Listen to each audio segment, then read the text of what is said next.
What's going on, everybody? This is MDENT313, and I'm back at y'all with another one. Listen, I want to talk about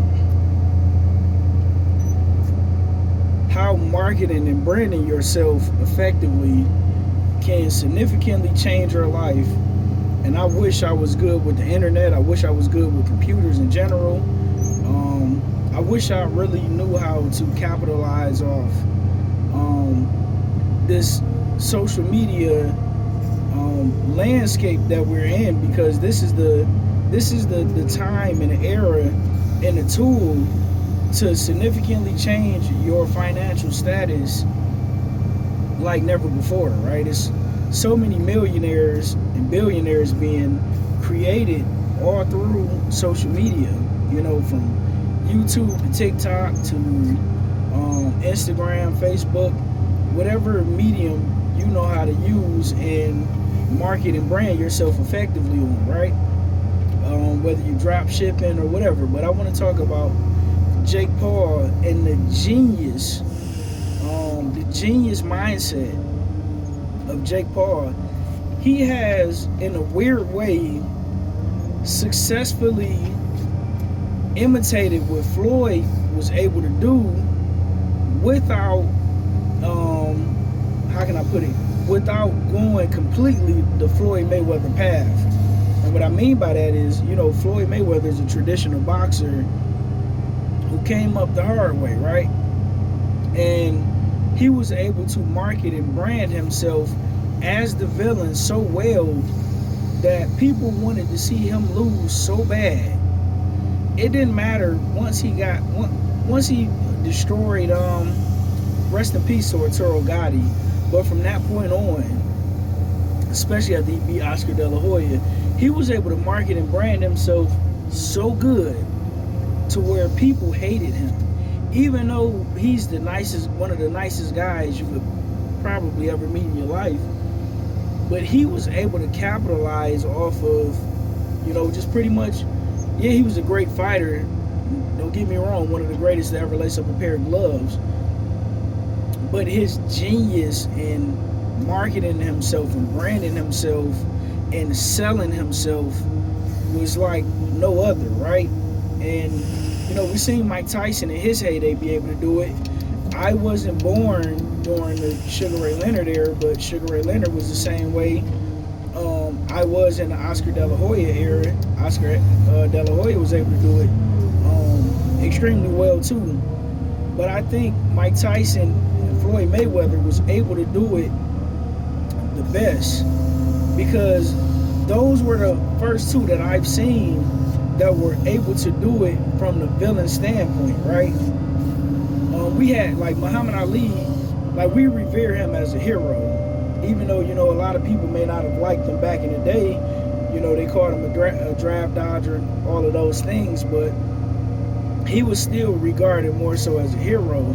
Whereas when you look at Mike Tyson, Floyd Mayweather, and Jake Paul, they're branding themselves as the villain, which seems to translate into more money as opposed to being a hero, right? And the way Jake Paul can get under, like, he started on social media. I never watched him on YouTube or things of that nature, but he was able to brand and start himself. Him and his brother started off on YouTube, became popular on YouTube, and was able to take advantage of the boxing market, because the boxing market, we don't really have a lot of times the best fighting the best when it comes to boxing.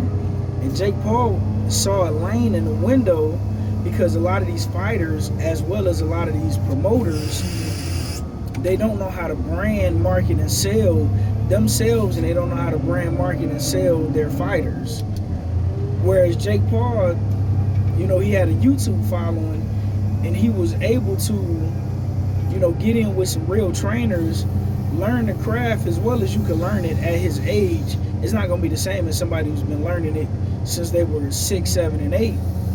But he was able to learn it well enough to where, yeah, he may not be able to beat some actual boxers, but he learned it good enough to beat some mixed martial artists.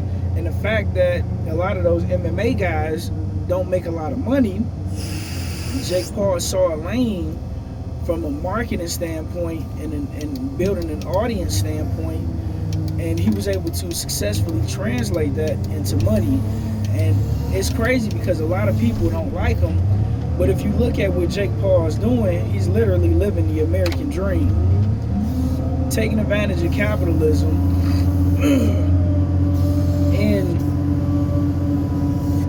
if you either have a product to sell, or how can I put it, if you either have a product or a service to sell, or if you can find a lane for yourself and you can find an area to where, you know, you can help somebody, you can always make money off of that, right? If by some means you can do that.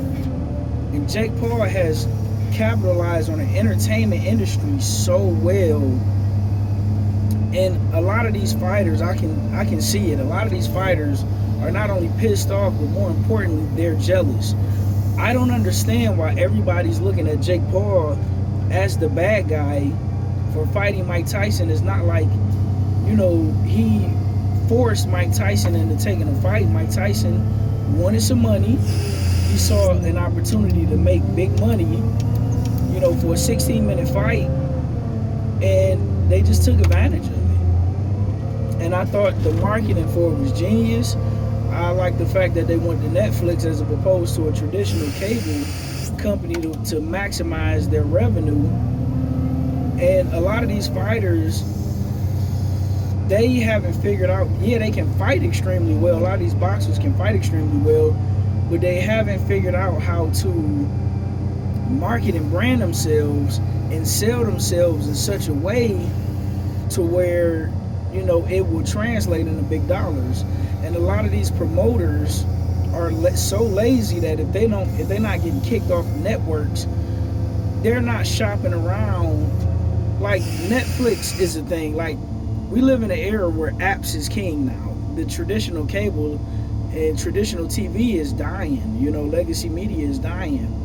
I still, for the life of me, don't understand why these boxing promoters and these fighters haven't been trying to sell themselves to YouTube, Instagram, Facebook, Netflix, Hulu, Disney Plus, like wherever you can sell yourself, because it's not just the fact that boxing is dying just because it's dying, but you got the fact that the best not fighting the best, but also these promoters are not utilizing and not changing with the times. If you look at the NFL, for an example, the NFL is no longer just on cable TV and just on basic television on Fox and NBC. They're also on Amazon, on Peacock, NBC. Like, they're everywhere. They're on 5 different networks. When you look at the NBA, they're on 3 or 4 different networks. Paramount Plus, TNT. I mean, like, they're trying to keep up with the modern landscape of entertainment. And gone are the days to where all you have for entertainment is television. Like, you have video games, you got television, you got so many different apps, to the point to where you don't have to just watch what's given to you. You can make your own entertainment. You can be your own pretty much local celebrity or whatever. And boxing has failed to move and keep up with the times. Like, when I looked at that production from Netflix yesterday, how they had all their stats at the top, how they did there. You know, I know they was at Jerry's place in Dallas, but how that arena was laid out, how the camera quality was absolutely beautiful.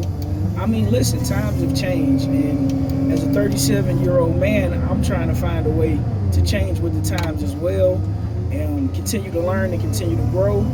But listen, I want to give credit where credit is due. I don't understand why these fighters are mad at Jake Paul. They need to be taking some notes and some lessons from Jake Paul and trying to do and mimic some of the same things that he's doing. But let me know what you think in the comment section. Like, share, and subscribe.